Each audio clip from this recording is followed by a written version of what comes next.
अमरीकी इंतखाबात के शुरू होने से चंद घंटे कबल दोनों सदारती उम्मीदवारों की वोटर्स को कायल करने की कोशिशें जारी हैं। कमला हैरिस ने पेंसिल्वेनिया में इंतखाबी रैली से कबल कैफे का दौरा किया, जहां वो शहरियों से घुल मिल गए। रैली से खिताब में अपनी जीत का दावा कर दिया, कहा कि वो तमाम अमरीकी शहरियों की सदर बनेंगी। I stand here proud of my long-standing commitment to Puerto Rico and her people, and I will be a president for all Americans.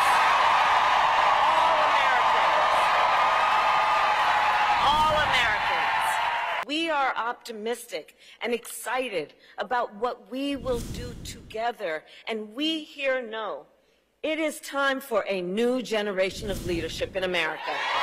अमरीकी इंतखाबात के शुरू होने से चंद घंटे कबल दोनों सदारती उम्मीदवारों की वोटर्स को कायल करने की कोशिशें जारी हैं। कमला हैरिस ने पेंसिल्वेनिया में इंतखाबी रैली से कबल कैफे का दौरा किया, जहां वो शहरियों से घुल मिल गए। रैली से खिताब में अपनी जीत का दावा कर दिया, कहा कि वो तमाम अमरीकी शहरियों की सदर बनेंगी। I stand here proud of my long-standing commitment to Puerto Rico and her people, and I will be a president for all Americans.